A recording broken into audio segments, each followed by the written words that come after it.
नमस्कार, return of स्वदेश में आपका स्वागत है। कल की तैयारी में मैं हूं मनीष मिंडूगिरी और अगले आधे घंटे में मैं बताऊंगा भारतीय बाजारों में क्या हुआ, क्योंकि हम देख रहे हैं कि भारतीय बाजार लगातार रिकॉर्ड हाई के करीब पहुंचने की कोशिश कर रहा है और वहां से फिसल जा रहा है। सेंसेक्स और बैंक निफ्टी में तो हमने देखा कि पहले रिकॉर्ड हाई लग चुका है, लेकिन निफ्टी में बार बार ये दिक्कत हो रही है। ये समझने की कोशिश करेंगे कि आखिर बार बार निफ्टी रिकॉर्ड हाई के करीब पहुंच के ये फिसल क्यों जा रहा है और वो कौन से अहम ट्रिगर्स होंगे जिस पर कल आपको नज़र रखनी चाहिए, क्योंकि कल हफ्ते का आखिरी कारोबारी सत्र है, नए वीकली सीरीज की शुरुआत होगी। तो देखना होगा कि भारतीय बाजार अब किस करवट बैठता हुआ होता है। लेकिन इस शो में अगले आधे घंटे में हम दर्शकों के तमाम सवालों के जवाब देंगे। तो इस शो में हिस्सा लेने के लिए आप अपने भी सवाल भेज सकते हैं। तरीका बेहद आसान है, आपको व्हाट्सअप नंबर स्क्रीन पर फ्लैश हो रहा है, इस पर जो है अपना नाम, अपने शहर का नाम, कौन से शेयर आपके पोर्टफोलियो में, किस भाव पे आपने खरीदा है, कितने शेयर आपके पोर्टफोलियो में, इन तमाम सवालों को जो है आप SMS के जरिए हमें भेज सकते हैं। व्हाट्सअप कर दीजिए, फिर हमारे जो जानकार हैं वो आपकी मदद करेंगे। इसके अलावा सोशल मीडिया प्लेटफॉर्म पे जाइए, ET Now स्वदेश को ट्विटर, फेसबुक, इंस्टाग्राम पर फॉलो कीजिए। आप चाहें तो यूट्यूब के कमेंट बॉक्स में भी जो है शो को, कल की तैयारी को जो है उसके कमेंट बॉक्स में भी अपने सवाल भेज सकते हैं। बाकी सोशल मीडिया प्लेटफॉर्म पर आपको KKT लिखना है, स्पेस देना, अपना सवाल भेज देना है, उस पर सवाल लिख देने हैं। फिर हमारे जानकार आपकी समस्याओं को, आपके सवालों को जिन विषयों पर जानना चाहते हैं उसके जवाब देंगे, आपके मुश्किलों को आसान करेंगे।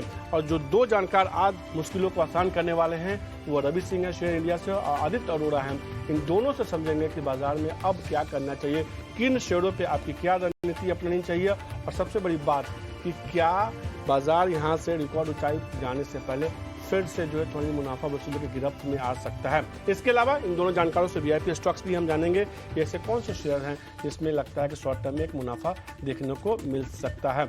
इन तमाम मुद्दों पर चर्चा होगी। लेकिन आज के बाजार को देखिए, आज के बाजार में कह सकते हैं कि 2 कदम से बाजार जो है ऑल टाइम छूने से चूक गया। केवल 2 पॉइंट की और तेजी होती, क्योंकि आज का हाई देखिए 18,886 का है, 0.60 का है, और जो ऑल टाइम हाई है 18,879 का है। तो मतलब कह सकते हैं कि थोड़ा सा 87 का है, वहाँ से हमने देखा थोड़ी सी अगर और मजबूती देखने को मिलती आज निफ्टी में तो रिकॉर्ड हाई पे पहुँचता। लेकिन जैसे ही रिकॉर्ड हाई के बेहद करीब पहुंचा, वहां से एक तेज मुनाफा वसूली देखने को मिली, और हम देखें कि निफ्टी और बैंक निफ्टी दोनों जो है दिन के निचले स्तर के आसपास ही क्लोज होते हुए दिखे। वैसे आज का दिन एक्सपायरी के लिहाज से भी कह सकते हैं एक्सपायरी था, तो उसका भी दबाव देखने को मिला और उसकी वजह से भी ये दबाव बनता हुआ दिखा। अब कल फ्रेश वीकली सत्र की शुरुआत होगी, तो ये देखना होगा कि कल बाजार मजबूती कितना दिखाते हैं और क्या ये प्रॉफिट बुकिंग है, क्योंकि अब तक एक ट्रेंड निफ्टी और बैंक निफ्टी में खासतौर पर देखने को मिला। बाजार में कह सकता हूँ कि वो अगर 1 कदम पीछे आ रहा है तो 3 कदम आगे जा रहा है, यानी कि बाजार लगातार खुद को ये साबित कर रहा है और साबित करने में जुटा हुआ है कि वो मजबूत है, और यही संकेत हमें हो सकता है कि अगले 1-2 सत्रों में फिर से वापस देखने को मिले। और स्टॉक्स देखिए, निफ्टी में तेजी वाले share HDFC bank, HDFC, L&T, ITC जैसे स्टॉक थे जो आज बाजार में जो है मजबूती दिखा रहे थे। लेकिन कई सारे स्टॉक्स थे जो आज जो है बाजार में हम जिसमें दबाव बनते हुए दिखे। रिलायंस ने आज जो है कहीं ना कहीं थोड़ा बाजार की तेजी को जो है कह सकते हैं कि कमजोर किया। पिछले दिनों आपने देखा कि अच्छी रैली जो है रिलायंस में हमने देखने को मिली थी, लेकिन वापस से रिलायंस में थोड़ी प्रॉफिट बुकिंग देखने को मिली। इसके अलावा दिग्गज हेवीवेट IT स्टॉक्स, इन्फोसिस लगातार अंडर परफॉर्म कर रहा है, बजाज फाइनेंस जैसे स्टॉक्स, एशियन पेंट जैसे स्टॉक्स में दबाव देखने को मिला। लेकिन निफ्टी बैंक में अगर कह सकते हैं कौन से शेयर थे जो बाजार की गिरावट के बावजूद, निफ्टी बैंक में मुनाफा वसूली के बावजूद मजबूती दिखा रहे थे, HDFC bank, federal bank, ICICI bank जैसे थे, इसमें थोड़ी सी मजबूती थी। कह सकते हैं कि बहुत ज़्यादा मजबूती नहीं थी, बस हरे निशान में जो है ICICI बैंक जैसे स्टॉक्स बंद होने में कामयाब हो गए। निफ्टी बैंक के लूजर स्टॉक्स की देखिए, लूजर्स में आपको दबाव बहुत दिखेगा। ये संकेत था कि कहीं ना कहीं आज बाजार में थोड़ी कमजोरी, या कह सकते हैं प्रॉफिट बुकिंग थी। IDFC first bank, PNB, bank of Baroda, IndusInd bank जैसे स्टॉक्स में देखिए दबाव देखने को मिला। जो शेयर इंडेक्स में आपने देखा होगा निफ्टी में जो चल रहे थे उसमें मामूली तेजी थी, लेकिन जो गिर रहे थे उसमें काफ़ी ज़्यादा जो है बैंक निफ्टी के शेयर में दबाव देखने को मिला था। इंडेक्स कौन से ऐसे थे जो आज मजबूती थोड़ी दिखा रहे थे, तो निफ्टी मेटल थे, उसमें थोड़ी मजबूती थी। इसके अलावा निफ्टी इंडिया, विक्स इंडेक्स नहीं है पर हमने देखा वहाँ थोड़ी सी तेजी देखने को मिली। कह सकते हैं कि चूँकि एक्सपायरी का हफ्ता है तो इस तरह के जो उतार चढ़ाव की वजह से जो विक्स में थोड़ी सी तेजी देखने को मिलती है। अब कौन से ऐसे सेक्टर थे जहां दबाव देखने को मिला? निश्चित रूप से बैंक था, ऑटो, IT जैसे सेक्टर थे जहां दबाव देखने को मिला। सरकारी बैंकों में जैसा कि हमने देखा बैंक निफ्टी में सरकारी बैंकों में दबाव था। PSU बैंक कमजोर होते हुए दिखे इंडेक्स के तौर पर। अब कुछ ऐसे स्टॉक्स देखिए जो इस गिरते हुए बाजार में भी हीरो है, इसको आराम से देखिए और समझिए। लगातार मैं ये कह रहा हूँ कि बाजार में भले ही गिरावट या प्रॉफिट बुकिंग देखने को मिलती है इंट्राडे में या एक दिन के लिए, हफ्ते में 1 दिन या 2 दिनों के लिए। लेकिन स्मॉल कैप और मिड कैप शेयर में कई सारे शेयर हैं जिसमें कि अच्छी मजबूती देखने को मिलती है और मिल रही है। एचओबी सर्विसेज 15% की मजबूती, एलाइड डिजिटल, उत्तम शुगर, धामपुर शुगर। आज शुगर एक ऐसा सेक्टर था जिसमें कि मजबूती देखने को मिली। और सबसे इंटरेस्टिंग बात, आगे जानकारों से चर्चा भी करेंगे, कई सारे शुगर स्टॉक्स ऐसे थे जिसमें हमने देखा कि अच्छी मजबूती देखने को मिली और वो 1 साल के ऊपरी स्तर पर कारोबार कर रहे थे। इसके अलावा कुछ स्टॉक्स और देखिए, टेक्समेको रेल, अरविंद लिमिटेड जैसे स्टॉक्स थे जहाँ पे आज अच्छी मजबूती देखने को मिली। अब कुछ ऐसे शेयर देखिए जो 1 साल के ऊपरी स्तर पर भी आज भी कारोबार कर रहे थे, जिसमें कि आप देखिए हीरो स्टॉक्स है। अब 1 साल के ऊपरी स्तर वाला शेयर देखिए, अरविंद, नावा, धामपुर शुगर और किड फार्मा। मैंने आपको कहा था शुगर स्टॉक्स में कुछ स्टॉक्स हैं जो आज 1 साल के ऊपरी स्तर पर कारोबार कर रहे थे। इसके अलावा Steel Strips Wheel, Supreme Industries, Ugar Sugar जैसे स्टॉक्स थे जहाँ पे अपने मजबूती देखी और ये तमाम शेयर 1 साल के ऊपरी स्तर पर कारोबार कर रहे थे। अब जानकारों से समझने का समय आ चुका है कि उनसे समझते कि बाजार की यहाँ से दशा और दिशा क्या हो सकती है। रवि और आदित्य, इतना स्वदेश को समय देने के लिए सबसे पहले तो आपका शुक्रिया। और शुरुआत जो है बाजार से ही करेंगे। हमने देखा रवि, जिस तरीके से बाजार में आज एक्सपायरी के दिन थोड़ा दबाव देखने को मिला, 2 कदम कहते हैं कि 2 कदम चलो 2 कदम पीछे हो, आज 2 कदम अगर हो जाता तो रिकॉर्ड बन जाता, नहीं बना, नीचे आ गया। कह सकते हैं कि सिर्फ एक्सपायरी की वजह से ये मुनाफा वसूली देखने को मिली और वापस से कल से एक मजबूत पुलबैक देखने को मिलेगा बाजार में। देखिए मनीष जी, इस समय कदम से कदम बढ़ाना बहुत जरूरी है और कई बार ऐसा होता है कि ज्यादा ऊंचाई चढ़ने के लिए 2 कदम पीछे आना भी जरूरी होता है। तो मुझे ऐसा लगता है कि इंटरनेशनल सिनेरियो यहाँ पर जो रहे उसकी वजह से ये 2 कदम जो है वो पीछे हटा मार्केट, लेकिन आगे आने वाले समय में वो उतनी ही तेजी से आगे तेजी की तरफ बढ़ता हुआ नजर आएगा। फिलहाल थोड़ा सा सेंटिमेंट यहाँ पर खराब हुआ है और मुझे ऐसा लगता है कि कल, चूंकि हम यहाँ पर आपकी आज ही कल की तैयारी कराते हैं, तो थोड़ा सा मुनाफा वसूली बढ़ सकती है। और एक बार जो यहाँ पर 18,771 की क्लोजिंग निफ्टी के अंदर है, ये थोड़ा सा अगर गैप डाउन खुलता है तो डाउन साइड पे एक बार 18,700 के आसपास तक के लेवल टेस्ट कर सकता है। तो ये थोड़ा पैनिक यहाँ पर आ सकता है, बट स्टॉक स्पेसिफिक मूवमेंट आपको जरूर देखने को मिलेगा और निफ्टी में थोड़ी प्रॉफिट बुकिंग अच्छी है, सेहत अच्छी बनाएगा, तेजी आगे बढ़ाएगा। तो सीधे तौर पर ये मान रहे हैं रवि कि थोड़ा सा यहाँ से थोड़ा सा और दबाव देखने को मिल सकता है 70-72 अंकों का, लेकिन बहुत चिंता करने की बात नहीं है। आपके मन में बार बार ये सवाल आ भी रहा होगा कि निफ्टी बार बार ऐसा क्यों हो रहा है कि रिकॉर्ड हाई के करीब पहुँच रहा है, ये तीसरी बार है और वहाँ से फिसल जा रहा है। थोड़ी देर में हम आपको इसको बताएंगे, स्पेशल एक लिंक के जरिए बताने की कोशिश करेंगे कि क्यों ऐसा हो रहा है और कितनी बार बीते अगर कह सकते हैं कि 10 दिनों में ट्रेंड देखने को मिला। उससे पहले आदित्य से समझते हैं, निफ्टी में तो रवि ये मान रहे हैं कि थोड़ी सा दबाव देखने को मिल सकता है। आदित्य 18,700 के आसपास आ सकता है। बैंक निफ्टी हम देख रहे हैं कि लगातार अंडर परफॉर्म कर रहा है। पिछले अगर एक हफ्ते का ट्रेंड देखें तो उसके पहले उसने रिकॉर्ड बनाया, लेकिन क्या यहाँ से बैंक निफ्टी थोड़ी मजबूती देकर निफ्टी को संभाल सकता है, या आपको लगता है कि नहीं, बैंक निफ्टी तो अभी फिलहाल के लिए परफॉर्म नहीं करेगा? नमस्कार मनीष जी। देखिए, मुझे ऐसा लगता है कि आपने एकदम बिल्कुल सही बताया। मुझे भी ऐसा ही लगता है, बैंक निफ्टी में ही तेजी कायम होगी, क्योंकि आपको बहुत बड़ा सपोर्ट मिल रहा है एचडीएफसी से, एचडीएफसी बैंक से। आज बाजार को थोड़ा सा भी सहारा मिला तो वो एचडीएफसी और एचडीएफसी बैंक से ही मिला और लार्सन एंड ट्यूब्रो से मिला। तो जहाँ पे रिलायंस में थोड़ी सी वीकनेस देखने को मिल रही है, यहाँ पे बैंकिंग के जो हैवी वेट्स हैं, एचडीएफसी बैंक, आईसीआईसी बैंक अच्छा कर रहे हैं।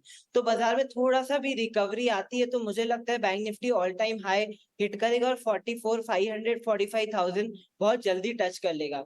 और देखिए, एक बात ये जानना जरूरी है कि आज की जो वॉलिटिलिटी है वो फेड का मीटिंग है, कमेंट्स आने वाले हैं, तो उस हिसाब से वॉलिटिलिटी बनी हुई है।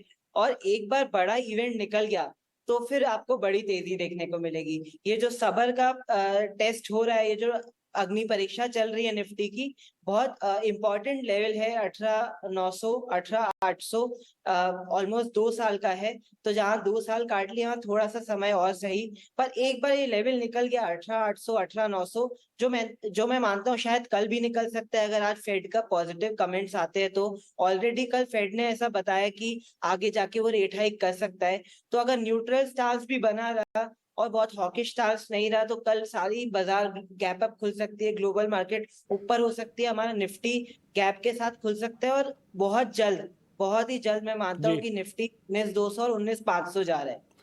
तो जल्दी से आदित्य ये बता दीजिए कि सब्र का फल, तो हमने यही सुना है कि सब्र का फल मीठा होता है। आप कह रहे हैं कि लगातार जो सब्र के बाद तेजी आई है, तो मीठा होगा ना सब कुछ अगले हफ्ते से? बहुत मीठा होगा, बिल्कुल, मीठा नहीं। बहुत बहुत मीठा होगा। वैसे ये कह सकते हैं कि औपचारिक तौर पर रिकॉर्ड हाई होना बाकी है, लेकिन मेरे साथ जो है मेरे सहयोगी जुड़ चुके हैं शरद, उनसे समझते हैं कि आखिर ऐसा क्या हो रहा है कि 3 बार अटेम्प्ट कर चुका है निफ्टी, हर बार जो है बेहद करीब पहुंचता है, वहाँ से एक मुनाफा वसूली देखने को मिलती है। शरद बताइए, आप एक इंटरेस्टिंग डेटा निकाल के लेके आए हैं, कुछ इन्फॉर्मेशन लेके आए हैं। अब मैं इम्पोर्टेंट बात बताता हूँ ये क्या हुआ। पिछले 4 दिन से जो है हम लगातार कोशिश कर रहे हैं बाजार में कि लाइफ टाइम हाई टच कब करेगा।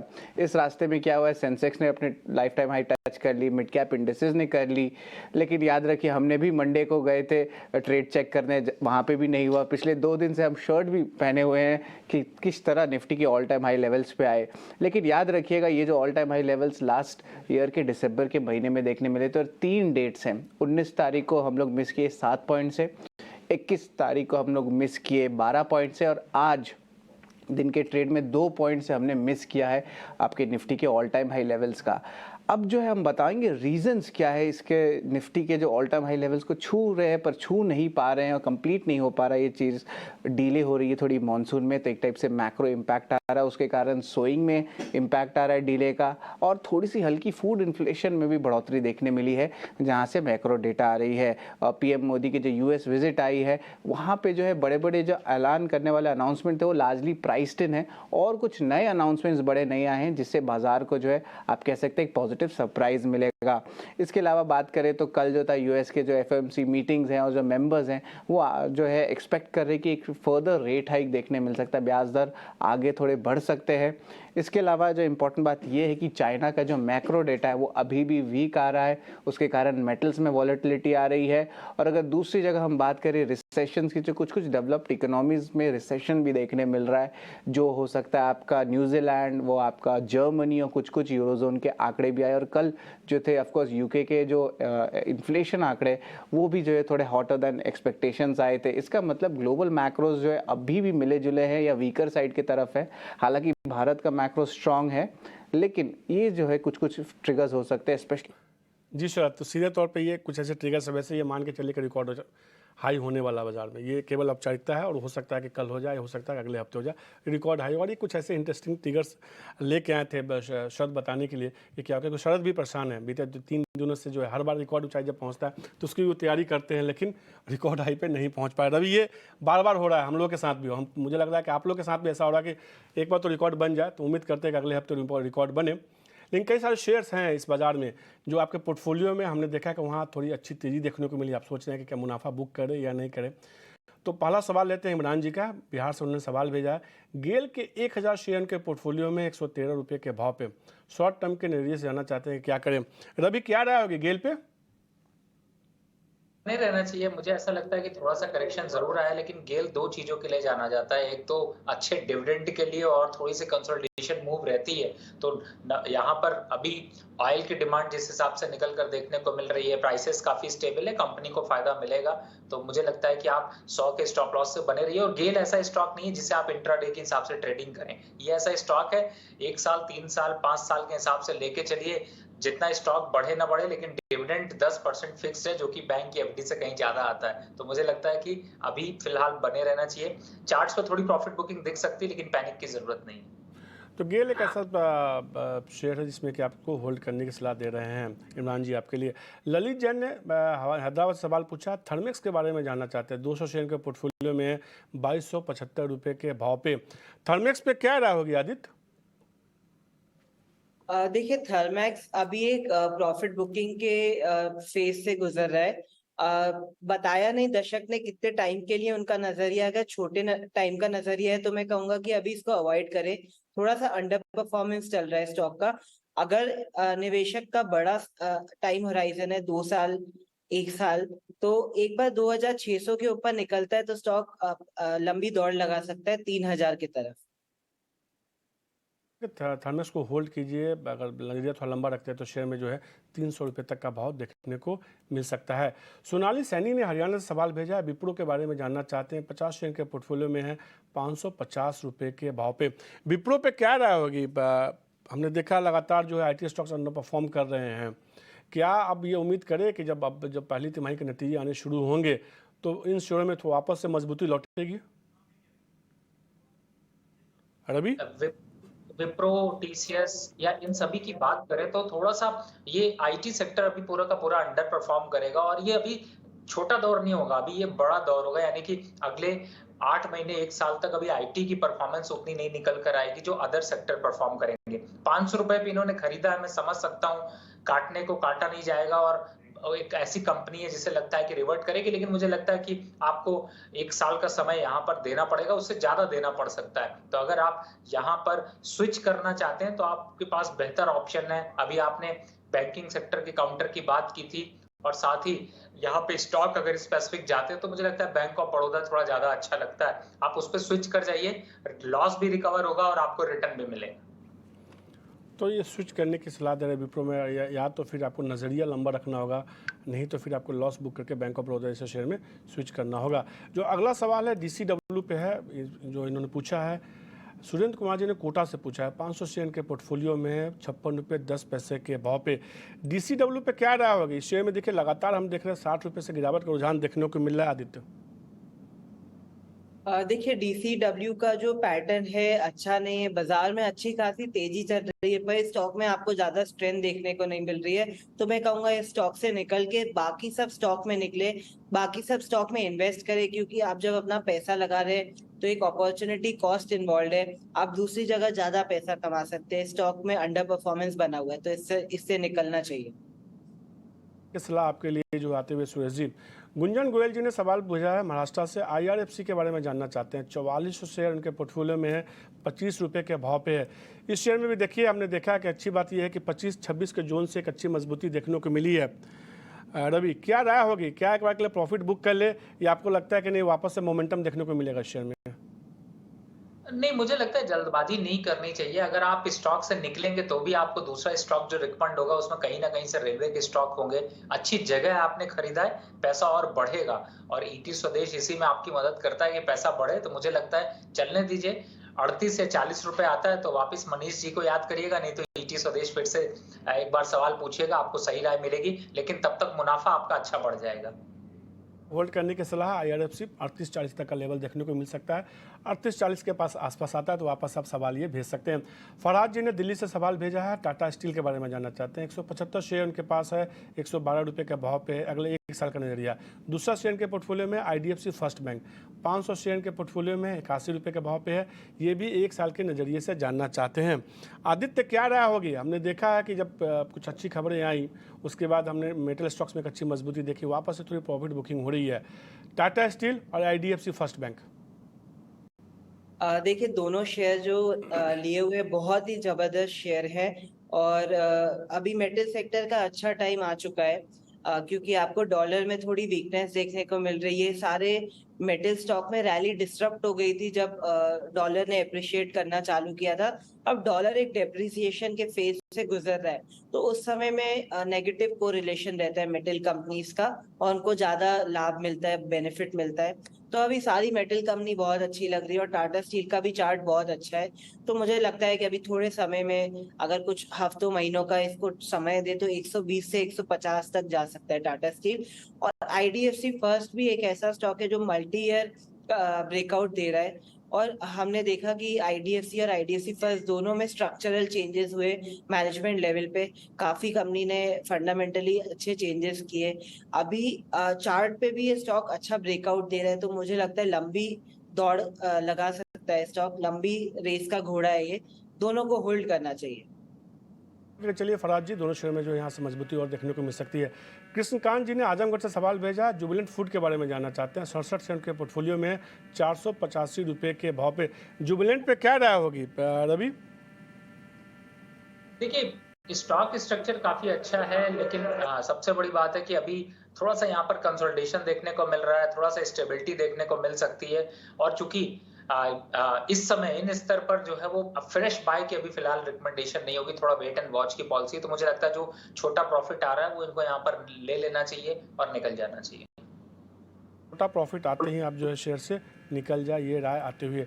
जो आज का अगला सवाल है फारूक शेख जी ने औरंगाबाद से पूछा है, AI इंजीनियरिंग के बारे में जानना चाहते हैं। 10 शेयर के पोर्टफोलियो में है, 3430 रुपये के भाव पे। AI इंजीनियरिंग पे क्या राय होगी आपकी आदित्य? बहुत कमाल का शेयर है एआईए इंजीनियरिंग। इससे काफी अच्छी स्टेलर रैली बताई अभी 2750 से ऑलमोस्ट 3300 पे स्टॉक में आउट परफॉर्मेंस चल रहा है और अच्छा ब्रेकआउट दिखा रहा है स्टॉक और सारे मोमेंटम ऑसिलेटर्स अभी स्ट्रेंथ दिखा रहे हैं। तो इस स्टॉक को अभी मेंटेन करना चाहिए होल्ड की तरह। अगर थोड़ा लंबा नजरिया है, अगर 2-3 महीने 6 महीने का नजरिया तो होल्ड करके चले। अगर बहुत शॉर्ट टर्म नजरिया है 1-2 दिन का 1 हफ्ते का तो अभी बुक कर सकते हैं। यहाँ तो चाहे तो आप शेयर से प्रॉफिट बुक कर सकते हैं, नहीं तो फिर आप इस शेयर को करके चल सकते हैं। इस शेयर में तो और अच्छी मजबूती देखने को मिल सकती है। जो अगला सवाल है सेंट्रल बैंक ऑफ इंडिया पे 500 शेयर के पोर्टफोलियो में अंशु जी का आप सवाल है, रांची से इन्होंने सवाल भेजा है। 29 रुपये के भाव पे लिया, लॉन्ग टर्म नजरिए के हिसाब से जानना चाहते हैं। बैंकिंग स्टॉक्स में देखिए हमने देखा लगातार अभी की गिरावट देखने को मिली है। एक समय ये शेयर में बहुत अच्छी रैली देखने को मिली थी, 40-42 के जोन तक गया, वहाँ से लगातार दबाव देखने को मिला है। वापस से मोमेंटम तो थोड़ा बना है, आपको लगता है इस मोमेंटम में शेयर और अच्छी मजबूती दिखा सकता है? देखिए, ज्यादातर मनीष जी मिड कैप के जो बैंक रहे हैं उनमें अच्छी खासी रैली यहाँ पर बनी है और थोड़ी प्रॉफिट बुकिंग जरूर समय समय पर देखने को मिलती है। तो मुझे लगता है कि फिलहाल सेंट्रल बैंक की अगर बात करें तो 28-29 रुपए पे अट्रैक्शन है प्राइसेस में। वापस से अगर चाल वापस रिवर्ट होती है तो 38 से 42 के लेवल आ सकते हैं। तो मुझे लगता है कि छोटा निवेश है लेकिन बट अच्छा निवेश है, मुझे लगता है बने रहना चाहिए। थोड़ा समय लगेगा, ऐसा नहीं है कि आपने आज 28 में लिया कल ही वापस ये 40 रुपए के पास आ जाएगा। आपको इसमें 6 से 8 महीने का समय देना पड़ेगा। अगर लंबा समय आप देते हैं मार्केट में तो आपको अच्छा मुनाफा यहाँ पर मिल सकता है और मुझे लगता है कि ये इन्फ्लेशन के से ऊपर ही आपको यहाँ पर रिटर्न मिलेंगे। सेंट्रल बैंक में जो होल्ड करने की सलाह आती हुई सीधे तौर पे ये राय आती हुई जो है रवि की तरफ से, हमने कई सारे स्टॉक्स की बात की है, कुछ स्टॉक्स में निकलने की भी सलाह हुई है, तो फिर निकले तो खरीदे क्या? इस सवाल का जवाब देखते हैं वीआईपी सेगमेंट में।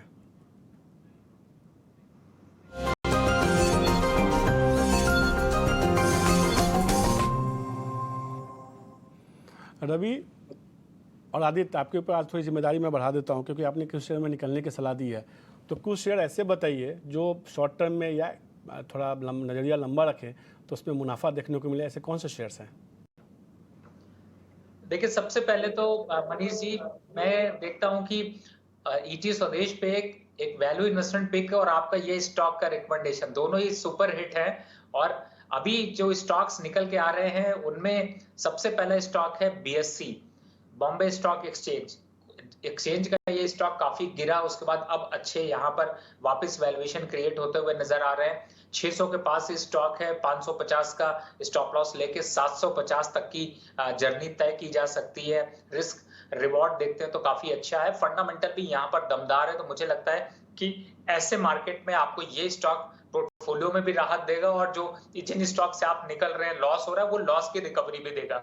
दूसरा स्टॉक है महिंद्रा लॉजिस्टिक, स्ट्रॉन्ग फंडामेंटल के साथ है, इस समय अच्छा मोमेंटम इसमें बना हुआ है। नंबर्स के फ्रंट पे सारे स्टैटिस्टिक्स इसके जो है वो पॉजिटिव साइड दिखा रहे हैं। तो इमीडिएट बेसिस पे आपको 450 रुपए तक के टारगेट देखने को मिल सकते हैं और स्टॉप लॉस रहेगा 375 का। तो शॉर्ट टर्म नजरिया हो या लॉन्ग टर्म नजरिया, ये स्टॉक फिट बैठेंगे। जो शॉर्ट टर्म वाले हैं उनको 3 से 4% के प्रॉफिट मिलते हैं तो बुक कर लें, जो लॉन्ग टर्म वाले हैं उनको तो यहाँ से 10% की रैली मिलने वाली है। कर दिया कि शॉर्ट टर्म वाले जो 3 से 4% का मुनाफा आपको मिले आप निकल जाइए। जो लंबी अवधि का नजरिया रखते हैं वो जो है 10% तक का होल्ड करके चल सकते हैं। और दोनों बीएससी में खरीदारी करने की सलाह दे रहे हैं। 750 रुपये का लक्ष्य होगा। उन्होंने एक सेफर साइड के लिए स्टॉप लॉस भी दे दिया। अगर नजरिया आप लंबा रखते हैं तो फिर आप चाहें तो स्टॉप लॉस छोड़ भी सकते हैं। और महिंद्रा लॉजिस्टिक्स एक शेयर है जो 450 रुपये का टारगेट के साथ रवि खरीदने की सलाह दे रहे हैं। आदित्य, आपकी तरफ से 2 शेयर कौन से होंगे? देखिए, मेरी तरफ से 2 स्टॉक है, एक है अल्कोहल इंडस्ट्री से, एक है कंस्ट्रक्शन इंडस्ट्री से। दोनों ही अपनी इंडस्ट्री के दिग्गज है और मार्केट लीडर है। तो यूबीएल को बाय किया जा सकता है 1508 में, 1440 का रहेगा स्टॉप लॉस और 1600 और 1690 का रहेगा टारगेट। दूसरा स्टॉक है एलएनटी, लार्सन एंड ट्यूब्रो, जिसे 2416 में बाय किया जा सकता है। 2350 का रहेगा स्टॉप लॉस और 2530 से 2590 का रहेगा टारगेट। ये दोनों स्टॉक में काफी अच्छा आउट परफॉर्मेंस चल रहा है, रिलेटिव स्ट्रेंथ चल रही है। और हम देख रहे हैं कि बीच में हेवी इंजीनियरिंग एंड कंस्ट्रक्शन का अच्छा ट्रेंड चल रहा था, जैसे आपने सीमेंस, एबीबी, एआईए इंजीनियरिंग में देखा। एलएनटी एक्चुअली ये लीड कर रहा था, फिर एक करेक्शन देखने को मिला, वापस एक फ्रेश रैली की शुरुआत हो रही है, तो एलएनटी में इसलिए भरोसा बना हुआ है। और यूबीएल भी अच्छा परफॉर्म कर रहा है, अभी एक टाइट रेंज से निकल रहा है, ब्रेकआउट दिखा रहा है, तो उसमें भी भरोसा बना हुआ है। तो एल&टी एक शेयर जो इसमें खरीदारी के सलाह, इसके अलावा यूनाइटेड ब्यूरीज में खरीदारी की 1600 से लेकर 1690 रुपये तक का लक्ष्य देखने को मिल सकता है। 1440 रुपये का आपको इसमें स्टॉपस लगाना होगा। एल&टी का और शेयर इसमें खरीदारी करने की सलाह 2530 से लेकर 2590 रुपये तक का लक्ष्य, 2350 रुपये का आपको स्टॉपस लगाना होगा। एक और सवाल लेते हैं, क्योंकि जिस शेयर को खरीदा है देवेंद्र रेड्डी जी ने, उस शेयर में हमने देखा एक अच्छी मजबूती देखने को मिली है। मझगांव डॉक पे सवाल पूछ रहे हैं, 70 शेयर के पोर्टफोलियो में 922 रुपये के भाव पे। इस शेयर में हमने एक शानदार रैली देखी है, कह सकते हैं कि 3 महीने में शेयर में करीब हमने 40 से 50% तक की मजबूती देखने को मिली है। क्या राय होगी मझगांव डॉक पे रवि आपकी? देखिए, ये स्टॉक तो डिफेंस के सारे स्टॉक्स चल रहे हैं, इसका ये कैप्टन है, ये है, एचएएल है, इनमें अच्छी खासी रैली देखने को मिली है। लेकिन इन्होंने जितना निवेश किया था उसके हिसाब से इनको रिटर्न्स अच्छे मिल रहे हैं। तो सबसे पहला स्ट्रैटेजी ये रखिए कि पार्शियल प्रॉफिट बुक कर लीजिए। 70 शेयर आपके पास हैं, 40 शेयर में प्रॉफिट बुक कर लीजिए, बाकी चलने दीजिए। थोड़ा करेक्शन अगर आता है, 5-7% का करेक्शन आ जाता है, तो फिर से वापस जिन स्टॉक्स को निकाला है उनको खरीद लीजिएगा, तो एक तरीके से मुनाफा भी बुक हो जाएगा। और अगर ऊपर और देखते हैं तो वैसे 1450 तक के टारगेट है, वो अचीव होते हुए नजर आएंगे। लेकिन फिर भी मुनाफा बुक करना बिल्कुल मत भूलिए, पार्शियली चाहे थोड़ा मुनाफा बुक करिए, वो जरूर बुक करिए। तो चाहे तो इसमें जो है थोड़ा सा आप जो है मुनाफा जरूर बुक कर लीजिए। वैसे मैंने करेक्ट कर देता हूँ खुद को, मैंने 40% का रिटर्न बोला था। बीते 3 महीने में शेयर में जो है 100% से ज़्यादा, यानी कि शेयर का भाव जो है दुगना हो चुका है। एक अच्छी मजबूती शेयर में हमने देखी है। रवि और आदित्य, आपका शुक्रिया 18 स्वदेश को समय देने के लिए और कल की तैयारी में कई सारे शेयरों पर चर्चा करने के लिए। कल की तैयारी में आज के लिए इतना ही, मुझे दीजिए इजाज़त, नमस्कार।